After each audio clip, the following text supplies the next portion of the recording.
दोस्तों, भगवान गौतम बुद्ध ने कहा है कि हमारे शरीर के अंदर 90 से 95% बीमारियां शरीर के अंदर गंदगी जमा होने से होती है। आप सभी लोग अपने शरीर को बाहर से तो रोज साफ करते हैं, यानी स्नान वगैरह तो आप करते ही हैं, लेकिन आप अपने शरीर को अंदर से कभी साफ नहीं करते हैं। और इसी वजह से आजकल सभी लोग बीमारियों से जूझ रहे हैं।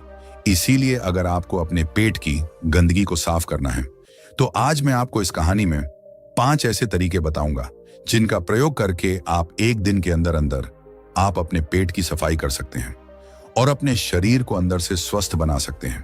तो चलिए इसे हम एक कहानी के माध्यम से समझते हैं कि ऐसे कौन कौन से तरीके हैं जिनका प्रयोग करके आप अपने शरीर को अंदर से साफ कर सकते हैं। लेकिन उससे पहले अगर आपने अभी तक हमारे चैनल वेरिटस ऑफ लाइफ को सब्सक्राइब नहीं किया है तो प्लीज सब्सक्राइब कर लें, ताकि ऐसी महत्वपूर्ण जानकारी आपको आगे भी मिलती रहे। बहुत समय पहले की बात है। राहुल नाम का एक नौजवान लड़का, जिसकी उम्र करीब 25 साल थी, वह एक गुरु के पास गया जो आयुर्वेद के बहुत बड़े ज्ञाता थे। उस युवक ने उन गुरु को प्रणाम किया और उनसे कहा कि गुरुदेव, मैंने आपके बारे में बहुत सुना है। आपके पास हर बीमारी का इलाज है।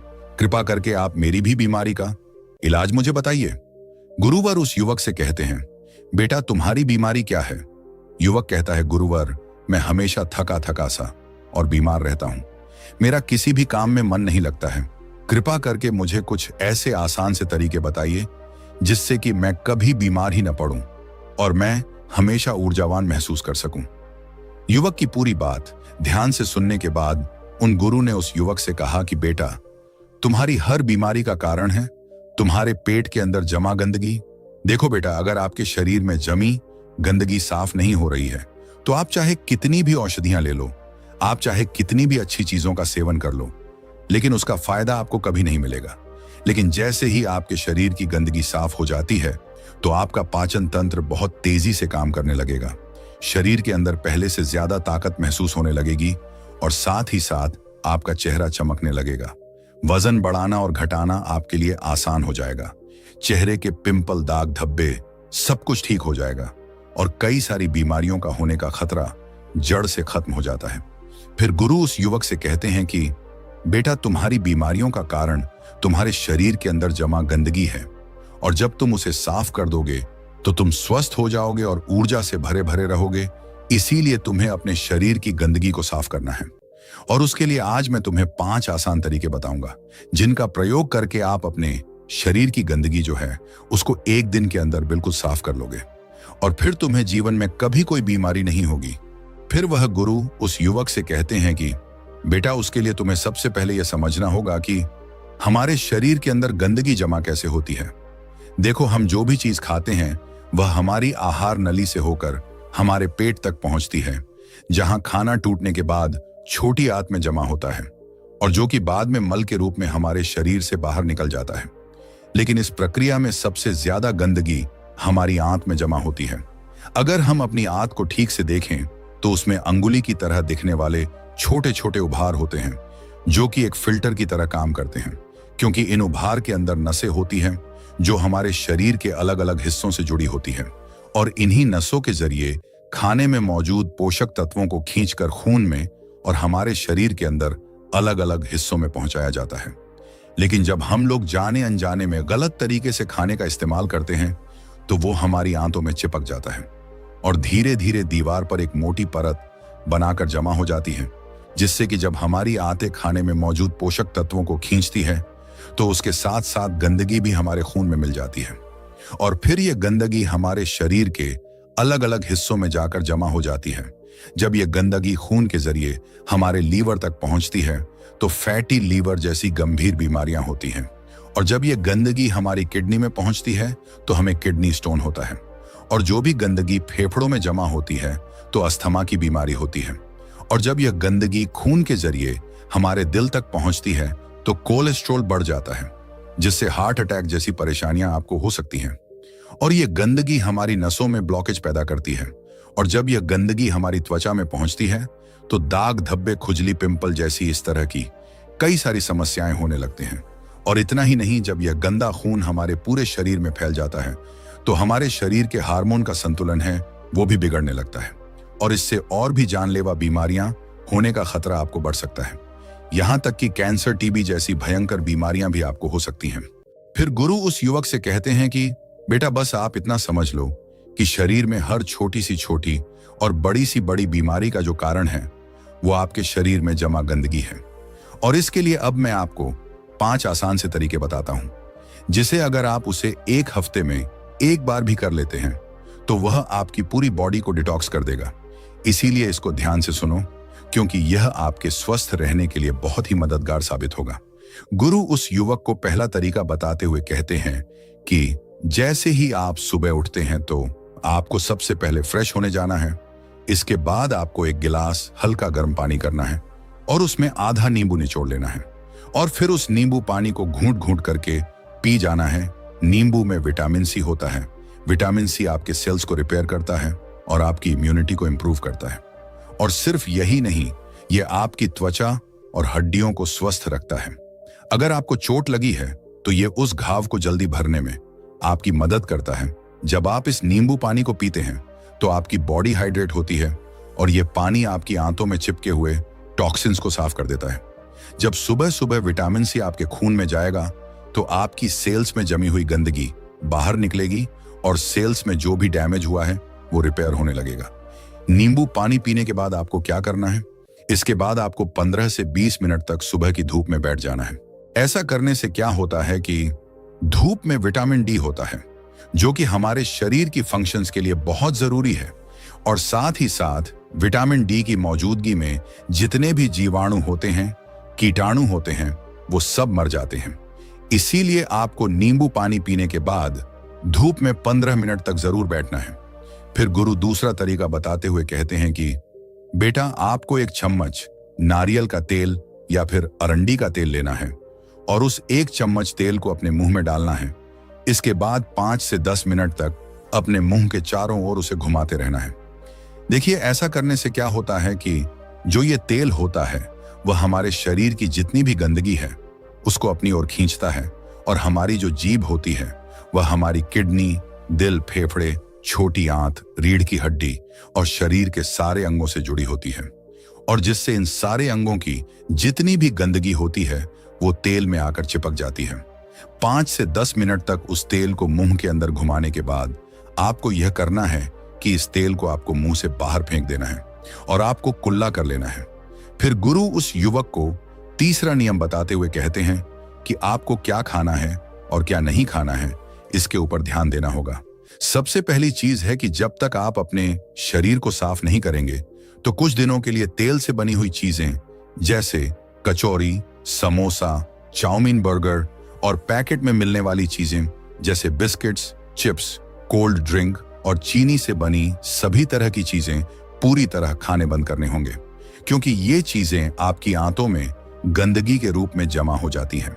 फिर गुरु उस युवक को कहते हैं कि बेटा तुम्हें यह तो पता चल गया कि तुम्हें क्या नहीं खाना है। अब तुम ये समझो कि तुम्हें क्या खाना है। इसे ध्यान से सुनिए। आप अपने घर के अनाज में जो भी खा रहे हैं उसमें आपको किसी भी तरह का बदलाव करने की कोई जरूरत नहीं है। बस आपको एक चीज का ध्यान रखना है और वो है सब्जी। देखिए, जब भी आप खाना खाएं तो उसमें सब्जी की मात्रा ज्यादा रखें। अगर पहले आप आधी कटोरी सब्जी खाते थे तो अब एक पूरी कटोरी सब्जी खाने की आदत डालें। खाने से पहले अगर आप आधी कटोरी सलाद खाते थे तो अब से आप एक कटोरी सलाद के साथ खाना खाएं। ऐसा करने से क्या होता है, क्योंकि सब्जियों में फाइबर की मात्रा अत्यधिक होती है और फाइबर ही वो चीज है जो आपकी आंतों में जमी गंदगी को खींचकर आपके मल के साथ आपके शरीर से बाहर निकाल सकती है। फाइबर आपके खाने को आंतों से ही अच्छी तरीके से बाहर निकालता है, जिससे आपकी आंतों में टॉक्सिन चिपक नहीं पाते हैं। इसीलिए खाने में फाइबर ज्यादा लें। आप हरी सब्जियां खाना शुरू करें और फल खाएं। सेब, नारियल और अनार में आपको अच्छे से फाइबर मिलता है। साथ ही अगर आप संतरा खाते हैं तो आपको फाइबर और विटामिन सी दोनों मिलेंगे, जिनके बहुत फायदे हैं। इसके साथ ही आप खाना खाने के बाद इसब घोल भी ले सकते हैं, जिसमें भी फाइबर होता है। इसको आप पानी के साथ ले सकते हैं और दूध के साथ भी ले सकते हैं। फिर इसके बाद गुरु उस युवक को चौथा नियम बताते हुए कहते हैं, बेटा आपको अपने खाने के समय में थोड़ा सा बदलाव करना है और वह यह है कि आपको रात का खाना जो है वो थोड़ा जल्दी खाना है और सुबह का जो खाना है वो थोड़ा देर से खाना है। और ऐसा इसीलिए करना है क्योंकि हम लोगों का जो शरीर है वह अनुकूलित है, यानी कि आप अपने शरीर को किसी भी हालत में रखते हैं तो वो कुछ दिनों के अंदर अपने आप ही खुद को उस हालत में ढाल लेता है। इसके साथ ही हमारा शरीर अपने आप को अंदर से खुद ही साफ करता है। लेकिन हम लोग कुछ ऐसी गलतियां कर बैठते हैं जिससे कि हमारे शरीर को अपने आप साफ होने का मौका ही नहीं मिल पाता है। देखिए, हमारे शरीर में जितने भी रिकवरी प्रोसेस है, यानी कि घाव भरने की प्रक्रियाएं होती हैं या फिर जितनी भी साफ सफाई की प्रक्रियाएं होती हैं, वह उस वक्त होती है जब हम लोग गहरी नींद में सो रहे होते हैं। लेकिन जब आप रात को खाने के तुरंत बाद ही सो जाते हैं तो आपके शरीर के जो अंग है वह उस खाने को पचाने में व्यस्त हो जाते हैं, और जिससे कि उन्हें अपने शरीर को साफ करने का मौका ही नहीं मिल पाता है। इसीलिए आप ऊर्जावान महसूस नहीं कर पाते हैं, और जब आप सुबह उठते हैं तो थका थका महसूस करते हैं। इसीलिए आपको क्या करना है कि रात के वक्त 6 से 7 बजे के बीच आपको अपना आहार ले लेना है। ऐसा करने से क्या होगा कि आपका जो खाना है वो सोने से पहले ही पूरी तरीके से पच जाएगा, और जब आप रात को सोएंगे तो इसके बाद आपकी बॉडी के अंग अपने आप को अच्छी तरीके से डिटॉक्स कर पाएंगे। इसके अलावा जब भी आप खाना खाएं तो उसके 10 मिनट के बाद आपको एक छोटा सा अदरक का टुकड़ा लेना है, नाखून के आकार का जीतना, और एक छोटा सा गुड़ का टुकड़ा लेना है, और इन दोनों चीजों को आपको चबाकर खाना है। देखिए, ये दोनों चीजें क्या करती हैं। सबसे पहले चीज कि ये आपके शरीर की जितनी भी गंदगी है उसे खाने के साथ ही खींचकर बाहर निकाल देती है, और दूसरी चीज कि ये आपके खाने को सही तरीके से पचाने में मदद करती है, जिससे कि आपका खाना पच जाता है और पेट के अंदर पड़ा पड़ा सड़ता नहीं है। फिर वह गुरु युवक को 5वां नियम बताते हुए कहते हैं कि पूरे दिन में 20 से 30 मिनट तक ऐसा समय जरूर निकालें जिसमें आप किसी तरह का फिजिकल एक्टिविटी करें। आप चाहें तो खेल खेल सकते हैं, दौड़ लगा सकते हैं, एक्सरसाइज कर सकते हैं, कुछ भी हो, यानी कि किसी भी तरह की फिजिकल एक्टिविटी होनी चाहिए।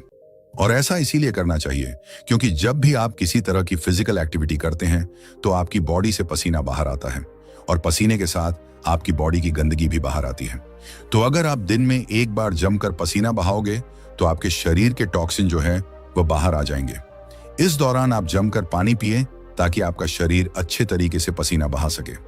एक्सरसाइज करते समय आपके शरीर को ज्यादा एनर्जी की जरूरत पड़ती है, जिसकी वजह से आपको ज्यादा भूख भी लगती है।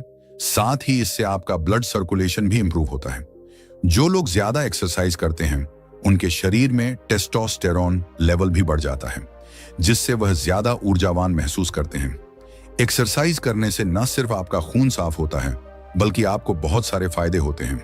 तो कम से कम पूरे दिन में 20 से 30 मिनट तक अपनी बॉडी को एक्सरसाइज जरूर करवाएं। इसके अलावा आपको एक काम और करना है, और वह काम है उपवास रखना। क्योंकि जब आप व्रत रखते हैं तो आप कुछ भी नहीं खाते हैं। इससे क्या होता है कि आपकी बॉडी के अंगों को अपने आप को साफ करने का बहुत सारा समय मिल जाता है, जिससे कि वे अपने आप को अच्छे से साफ कर पाती हैं। इसीलिए जब भी आपको मौका मिले तो आप फास्टिंग जरूर करें, क्योंकि अगर आप हफ्ते में एक दिन व्रत करते हैं तो आपकी बॉडी अपने आप ही खुद को साफ कर लेगी। क्योंकि जब आपकी आंतों में बार बार खाना जाता है तो उसके ऊपर एक लेयर बन जाती है। इस तरह से वह खुद को साफ नहीं कर पाती है, उसे मौका नहीं मिलता है। इसीलिए अगर आप अपने शरीर को एक दिन के लिए छुट्टी दे देते हैं तो इससे वह आपका शरीर जो है वो खुद ही साफ हो जाता है। इसीलिए अगर आप अपने स्टमक और इंटेस्टाइन को एक दिन की छुट्टी दे देते हैं तो वह खुद को साफ कर लेती है।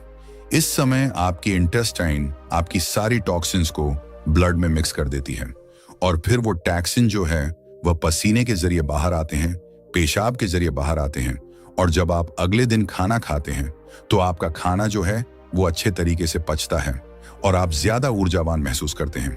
फिर गुरु इन 5 महत्वपूर्ण नियम को बताने के बाद शांत हो गए, और उस युवक ने गुरु को प्रणाम किया और उन्हें धन्यवाद करके वहां से अपने घर वापस लौट गया। दोस्तों, आप भी अपने जीवन में इन तरीकों, इन नियमों को अपनाकर अपने शरीर की गंदगी को साफ करके अपने शरीर को स्वस्थ और निरोगी बना सकते हो। तो जल्दी से जल्दी इन नियमों का पालन करना शुरू कर दो, फिर देखना कैसे आपकी शरीर की बीमारियां दूर होना शुरू हो जाएगी। इस वीडियो में बताई गई जानकारी को ज्यादा से ज्यादा लोगों के साथ शेयर करें। धन्यवाद। ध्यान लगाकर सुनो दोस्तों, क्योंकि इस वीडियो में हमेशा स्वस्थ रहने का राज छुपा है। क्या आपको पता है सिर्फ एक गलती की वजह से आपके शरीर में 90% बीमारियां जन्म ले रही हैं। और मजे की बात यह है कि अधिकतर लोग इस गलती को रोज कर रहे हैं, बिना यह जाने कि वे अपनी सेहत को धीरे धीरे तबाह कर रहे हैं। अब जरा सोचिए, अगर आपको सिर्फ एक छोटा सा बदलाव करने से इस परेशानी से छुटकारा मिल जाए, तो क्या आप इसे अपनाना चाहेंगे? एक ऐसा बदलाव जो आपकी पाचन शक्ति को मजबूत कर सकता है, मोटापा, गैस, एसिडिटी और कई गंभीर बीमारियों को रोक सकता है। आज की इस वीडियो में हम आपको एक बेहद आसान लेकिन चमत्कारी तरीका बताएंगे, जिसे अपनाकर आपके शरीर की 90% समस्याएं खुद ब खुद ठीक हो जाएगी। अगर आपने सिर्फ 1 महीने इस नियम का पालन कर लिया, तो आपको खुद एहसास होगा कि आपकी सेहत कितनी बेहतर हो गई है। लेकिन एक गलती मत करिए।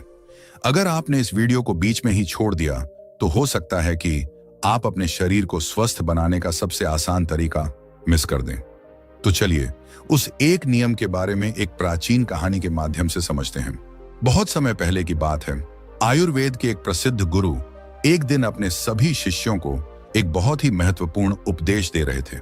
अब आप लोगों को तो पता ही है कि पहले प्राचीन समय में गुरु अपने सभी शिष्यों को बिना किताबों के ही ज्ञान दिया करते थे, और वह ज्ञान आज हमें किताबों में भी नहीं मिलता है। ऐसे में वह गुरु उन सभी शिष्यों को कह रहे थे कि बच्चों, क्या आप सभी लोगों को पता है कि हम लंबे समय तक स्वस्थ कैसे रह सकते हैं? तो उनके शिष्यों ने कहा कि गुरुदेव, हमें पता नहीं है, लेकिन आप हमें इसके बारे में विस्तार से बताइए। तब गुरु ने कहा कि एक छोटा सा नियम है जो हमें अनेकों बीमारियों से दूर रखता है और हम लंबे समय तक जवान रह सकते हैं। जो भी व्यक्ति इस नियम का पालन करता है, वह वृद्धावस्था में भी युवा दिखाई पड़ता है। उसके चेहरे पर तेज रहता है, उसकी त्वचा में चमक रहती है, वह हर समय ऊर्जा से भरपूर रहता है। और जो व्यक्ति इस नियम का पालन नहीं करता है, वह जवानी में ही वृद्ध दिखाई देने लगता है। उसके बाल सफेद हो जाते हैं, चेहरे पर झुर्रियां पड़ जाती हैं, त्वचा रूखी सूखी हो जाती है और वह हमेशा थका थका महसूस करता है। इसीलिए आज जो मैं तुम्हें नियम बताने वाला हूं, उसे तुम बड़े ही ध्यान से सुनना, क्योंकि यह एक छोटा सा नियम आपके पूरे जीवन को बदल सकता है। तभी एक शिष्य ने कहा कि गुरुदेव, क्या वह नियम सरल है? क्या हम उस नियम को आसानी से अपना सकते हैं? शिष्य की बात सुनकर गुरु मुस्कुराए और बोले, हाँ बेटा, यह नियम बहुत सरल है और इसे हर व्यक्ति अपना सकता है। तुम भी अपना सकते हो। यह नियम बहुत आसान है, बस तुम्हें इसका ठीक से पालन करना आना चाहिए। तभी वह शिष्य बोला कि गुरुदेव, लेकिन वह नियम क्या है? तब गुरु ने बताया कि वो नियम यह है कि हमें रात में भूखा सोना चाहिए। गुरु की बात सुनकर सब घबरा गए और सभी शिष्यों ने गुरु से कहा कि गुरुदेव, आप क्या कह रहे हैं? भूखा सोना है? मुझसे तो इस नियम का पालन नहीं हो पाएगा, क्योंकि देखो, मैं तो भूखा नहीं रह सकता हूं। शिष्य की बात सुनकर गुरु फिर मुस्कुराए और बोले, पहले तुम मेरी पूरी बात तो सुनो। तुम इस पूरे नियम के बारे में तो समझो। मैं तुम्हें यह थोड़ी कह रहा हूं कि तुम सुबह भोजन करो और इसके बाद भोजन मत करो और रात को भूखे सोने जाओ। फिर गुरु ने सभी शिष्यों से कहा, अब आप सभी लोग मेरी बात को ध्यान से सुनो। और फिर गुरु ने बताना शुरू किया कि अब तक आपने अपने जीवन शैली में जो भी बदलाव किए हैं, जिन नियमों का पालन किया है, उन सभी में से जो आज का नियम है वह बहुत महत्वपूर्ण है। यह आपको बहुत अधिक लाभ देगा। यह नियम कोई कठिन नियम नहीं है, आप सरलता से इसका पालन कर सकते हैं। इसके लिए सबसे पहले आपको इसके बारे में पता होना चाहिए कि हमारे शरीर में एक प्राण शक्ति होती है जो हमारे सभी कार्यों को संपादित करती है। जैसे कि जब हम भोजन करते हैं तो वह प्राण शक्ति हमारे भोजन को पचाने में लग जाते हैं। हम कोई दिमाग का कार्य कर रहे होते हैं तो उस समय वह प्राण शक्ति उस कार्य को ठीक तरीके से संचालित करने में लग जाते हैं।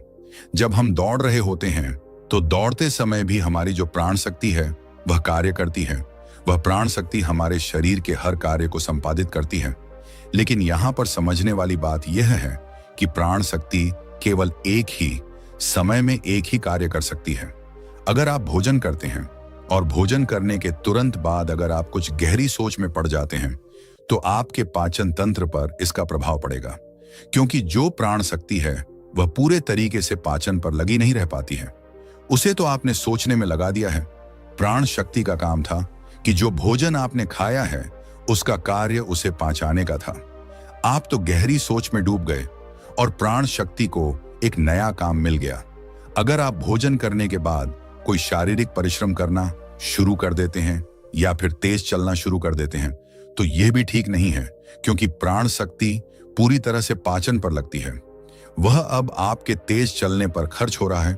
इसीलिए आपको भोजन करने के बाद बहुत तेज नहीं चलना है, नहीं तो आपकी प्राण शक्ति आपके तेज चलने की तरफ आकर्षित हो जाएगी। इसीलिए आपको भोजन करने के बाद धीरे धीरे ही टहलना है। इसके बाद गुरु ने उन शिष्यों को कहा कि यह तो तुम्हें समझ में आ गया होगा कि प्राण शक्ति एक समय में एक ही कार्य कर सकती है, लेकिन जब आप देर रात में भोजन करते हैं, देर से आप खाना खाते हैं, तो पता है ना क्या होता है। इससे हमारे शरीर पर 3 प्रभाव पड़ते हैं। अब आप सभी 3 प्रभावों को ठीक से सुनना। जो पहला प्रभाव हमारे शरीर पर पड़ता है वह यह है कि जो आपकी जठर अग्नि होती है वह सूर्य के साथ काम करती है। यानी कि जैसे जैसे सूर्य का उदय होता है तो आपकी जो पाचन अग्नि है वह बढ़नी शुरू हो जाती है। दोपहर में वह बढ़ जाती है और संध्या काल में वो थोड़ी मंद पड़ जाती है। इसीलिए संध्या काल में हल्का भोजन करें और यही ठीक रहता है। और आपको यह भी ध्यान रखना होता है कि आपको शाम का भोजन सूर्य अस्त होने से पहले ही कर लेना है।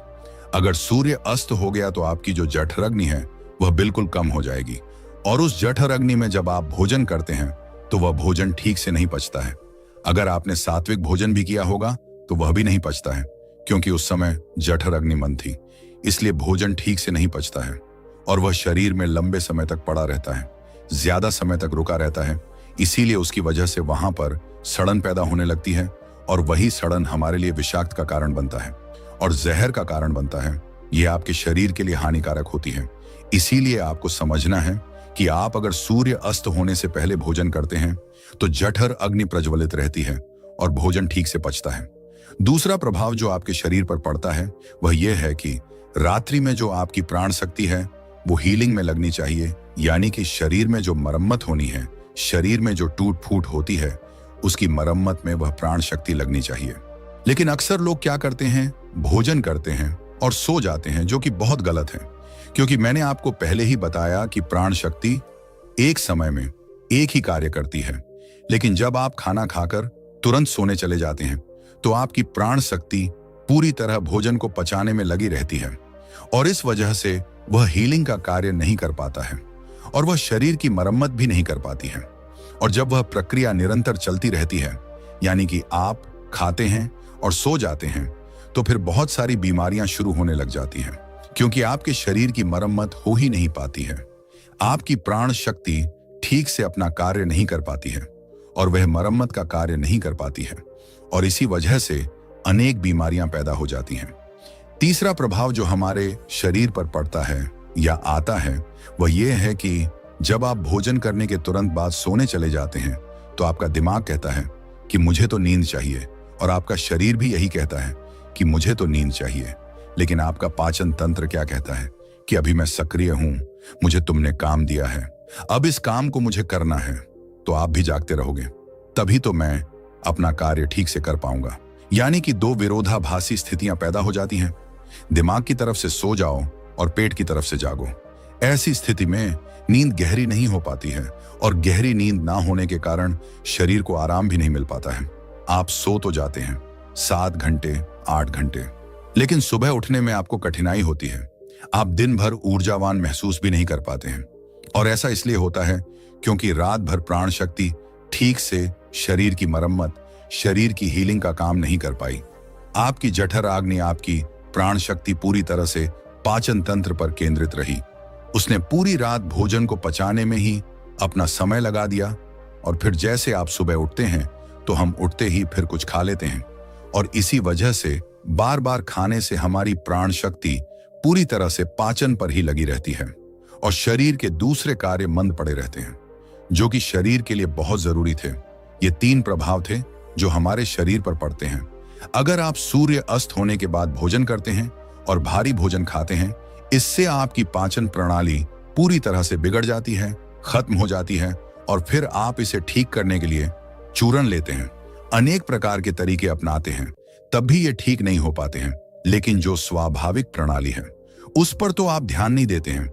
ये स्वाभाविक प्रणाली जो परमात्मा ने आपको दिया है, जिससे आपका शरीर खुद ही खुद को साफ कर लेता है, खुद ही खुद की बीमारियों को ठीक कर लेता है। फिर गुरु सभी शिष्यों से कहते हैं कि अब मेरी बात को ध्यान से सुनो। शरीर अपनी बीमारियां अपने आप ठीक करेगा, लेकिन उसके लिए तुम्हें क्या करना है, इस बात को समझो। इसके लिए आपको 7 बजे से पहले अपना आहार लेना है। अगर आप 7 बजे से पहले भोजन कर लेते हैं, तो उसके बाद आप 10 बजे तक सोने के लिए जाते हैं, तो आपके पास लगभग 3 घंटे का समय होता है। और जो यह 3 घंटे का समय होता है, और इसमें जो भी आपने हल्का फुल्का भोजन किया है, वह आपके पेट से नीचे उतरना शुरू हो जाता है और उसका अर्ध पचन हो जाता है, यानी कि पाचन का आधा कार्य समाप्त हो जाता है। उसके बाद आप सो जाते हैं, तो सोने के बाद 1 बजे तक आपका भोजन ठीक से पच भी जाता है। यानी आपने 7 बजे भोजन किया तो आपका आधा भोजन 10 बजे तक पच जाता है, और जो बचा है वह रात 1 बजे तक पच गया। और 1 बजे के बाद जो आपकी प्राण शक्ति है वो मरम्मत का कार्य करेगी, वह हीलिंग का कार्य करने लग जाएगी। फिर गुरु उन सभी शिष्यों से कहते हैं कि आपकी प्राण शक्ति अपने कार्य को ठीक तरीके से करें। उसके लिए आप 2 तरीकों से भूखा रह सकते हैं। मैं आपको उपवास करने के लिए नहीं बोल रहा हूं, क्योंकि उपवास करना सबके लिए संभव नहीं है। जो मैं आपको बता रहा हूं, इसको कहा जाता है अर्थ उपवास, या इसे प्रातःकालीन उपवास भी कहते हैं। इसमें आपको उपवास करना है। वह उपवास आपको 16 घंटे का करना होता है, और इसकी शुरुआत आप ऐसे कर सकते हैं कि आपने शाम को जो भोजन किया था 7 बजे, उसके बाद अगले दिन आप सुबह 7 बजे ही भोजन करें। क्योंकि जब आप 7 बजे भोजन कर लेते हैं, तो वह भोजन आपका रात्रि में 1 बजे तक पच जाता है। उसके बाद आपके शरीर के पास लगभग 6 घंटे होते हैं, और इस 6 घंटे में प्राण शक्ति शरीर की मरम्मत का कार्य करती है। आप शाम को 7 बजे भोजन करें और उसके बाद सुबह 7 बजे भोजन करें, और यह नियम हर कोई अपना सकता है। यह बहुत सरल है। लेकिन अगर आप रात को 8 बजे या फिर 10 बजे भोजन खाते हैं, तो आप अपने इस नियम को बदलें और 7 बजे तक भोजन कर ले, क्योंकि यह छोटा सा नियम आपके जीवन में बड़ा बदलाव करेगा। दूसरी सारी चीजें बाद में, पहले अपने शरीर के स्वाभाविक प्रणाली को ठीक करना है। अगर आपको इस नियम से और भी ज्यादा फायदा लेना है, तो आप शाम को 7 बजे भोजन कीजिए और उसके बाद सुबह 11 बजे भोजन करेंगे। अगर आप 7 से 11 बजे भोजन करते हैं, तो आपके शरीर के पास 16 घंटे होते हैं, जिसमें वह भोजन का पाचन भी करेगा, और उस भोजन को पचाने के बाद वो मरम्मत का काम करना शुरू कर देगा। इस प्रकार से जब आप अपने शरीर को आराम देते हैं, पाचन तंत्र को रिलैक्स होने देते हैं, प्राण शक्ति को अपना कार्य करने देते हैं, तो यह प्राण शक्ति आपकी पूरी शरीर को प्रभावित करेगी, पूरे सिस्टम को ठीक करेगी, और आपको यह प्रभाव 20 दिन में दिखना शुरू हो जाएगा। अगर आपको कोई गंभीर बीमारी है, तो वो ठीक होना शुरू हो जाएगी। अगर आपकी त्वचा खराब है, तो वह भी ठीक होने लगेगी। आपकी त्वचा ग्लो करेगी।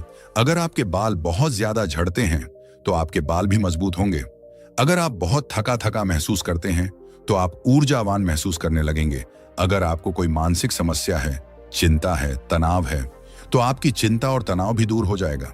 जो विद्यार्थी पढ़ते तो है, लेकिन उनको याद नहीं रहता है, तो उन्हें भी पढ़ी हुई चीजें जो है वह याद रहने लगेगी। आपको पता है कि हमें कोई चीज याद क्यों नहीं रहती है? क्योंकि हमारा दिमाग रिलैक्स नहीं रह पाता है, क्योंकि हमारी प्राण शक्ति पूरी तरह से हमारे भोजन को पचाने में लगी रहती है, और वह दिमाग की तरफ जा ही नहीं पाती है। लेकिन आप इस नियम का पालन करेंगे, तो आपकी एकाग्रता बढ़ जाएगी, दिमाग भी अच्छे से कार्य करना शुरू कर देगा। अगर आप 10 घंटे का उपवास करते हैं, तो आपके शरीर का फैट कम होगा। अगर आप वजन बढ़ाना भी चाहते हैं, तो आपका वजन भी बढ़ेगा, लेकिन जो एक्स्ट्रा फैट होता है वह कम हो जाएगा, क्योंकि मोटापा अनेक बीमारियों को जन्म देता है। यह नियम आपके लिए हर प्रकार से उपयोगी है। तभी गुरु की बात सुनकर उनमें से एक शिष्य खड़ा हुआ और उनसे बोला कि गुरुदेव, मेरे मन में 2 प्रश्न उठ रहे हैं, कृपा करके आप उनका भी जवाब दीजिए। गुरु ने कहा कि पूछो बेटा, तुम्हारा क्या प्रश्न है? तब शिष्य ने कहा कि गुरुदेव, अगर हम शाम को 7 बजे भोजन करते हैं, तो उसके बाद हम 10 बजे तक सोने जाते हैं, तो अगर हमें भूख लगे तो हम क्या करें? शिष्य की बात सुनकर गुरु ने कहा कि बेटा, इसके लिए तुम्हें सबसे पहले यह समझना होगा कि हमारे शरीर की प्रत्येक कोशिका का एक सिस्टम होता है। वह बाहर से कैलोरी लेती है, जो हम भोजन खाते हैं उससे वह ऊर्जा का निर्माण करती है, और उसी से हमारा शरीर भी चलता है। लेकिन अगर कोशिकाओं को निरंतर बाहर से आहार मिलता रहता है, तो उसी से वह निरंतर ऊर्जा बनाती रहती है। लेकिन जब आप कुछ समय तक भोजन नहीं करते हैं और बाहर से कोशिकाओं को ऊर्जा मिलना बंद हो जाती है, तो ऐसी स्थिति में कोशिकाएं अपने अंदर जो वेस्ट मटेरियल पड़ा रहता है उससे ही, चाहे वह गलत तरीके का प्रोटीन ही क्यों ना हो, कोई बैक्टीरिया ही क्यों ना पड़ा हुआ हो, वह उनका अवशोषण करके ऊर्जा का निर्माण करना शुरू कर देती है। इसी स्थिति में कोशिकाओं की सफाई होना शुरू हो जाती है और इस प्रक्रिया को ऑटोफैगी कहते हैं। और इस प्रक्रिया में यह होता है कि जो कोशिकाओं के अंदर एक संरचना होती है जिसे लाइसोसोम कहा जाता है, लाइसोसोम के अंदर कुछ एंजाइम होते हैं और ये एंजाइम जो वेस्ट मटेरियल कोशिका के अंदर है उसका पाचन करके उससे ऊर्जा का निर्माण करना शुरू कर देते हैं। यानी कि आपकी कोशिकाएं जब उसे बाहर से ऊर्जा नहीं मिलती है तो वह अपने अंदर के वेस्ट मटेरियल को इकट्ठा करके उसी से ऊर्जा बनाती है। और इसी तरीके से हमारे शरीर की डिटॉक्स प्रणाली भी शुरू हो जाती है। और यह डिटॉक्स प्रणाली आप कुछ खाकर या कोई भी औषधि लेकर शुरू नहीं कर सकते हैं। यह डिटॉक्स प्रणाली जो है वह एक ही तरीके से शुरू हो सकती है और वह यह है कि जब आप कुछ समय तक आहार नहीं लेते हैं। दिन में पूर्ण उपवास करना लोगों के लिए संभव नहीं होता है, कठिन पड़ता है, लेकिन आप इस नियम में अधिकतर सोए रहे होते हैं। तो अगर आप 16 घंटे का नियम अपनाते हैं, शाम को 7 बजे तक भोजन करके अगले दिन 7 बजे या फिर हो सके तो 11 बजे भोजन करते हैं, तो इससे भी आपको कोई कठिनाई नहीं होगी, क्योंकि इस समय भी आप अधिकतर समय सो रहे होते हैं। और उसके बाद आप अपने सुबह के नियम और प्रक्रिया पर लगे रहते हैं, जिससे समय निकल जाता है और आपको भूख का एहसास नहीं होता है। फिर गुरु ने सभी शिष्यों से कहा कि बेटा, अगर आपको 7 बजे खाना खाने के बाद भी भूख लगती है तो आप उस समय नारियल पानी ले सकते हैं, क्योंकि यह आपकी डिटॉक्स प्रणाली में कोई बाधा नहीं बनता है। इसके साथ आप एक कार्य कर सकते हैं जिससे कि आपकी भूख पर प्रभाव भी पड़ेगा और जो आपकी डिटॉक्स प्रणाली है वह भी बेहतर तरीके से काम करने लगेगी। इसके लिए आपको सोने से पहले त्रिफला चूर्ण का प्रयोग करना है। जब आप सोने जाएं तो उससे पहले 1 गिलास हल्के गुनगुने पानी में आधा छोटा चम्मच या फिर 1 छोटा चम्मच त्रिफला चूर्ण को अच्छे से मिलाकर उसे पी लें। जब हम त्रिफला चूर्ण का सेवन करके सोते हैं तो इससे डिटॉक्स प्रणाली और भी बेहतर तरीके से काम करने लगती है। जिनका मल बहुत ज्यादा रुकता है, जिनको कब्ज की शिकायत रहती है, उनके लिए यह वरदान है। इतना सब बताने के बाद वह गुरु शांत हो जाते हैं। फिर सभी शिष्यों ने गुरु का धन्यवाद किया और सभी अपने अपने काम में लग गए।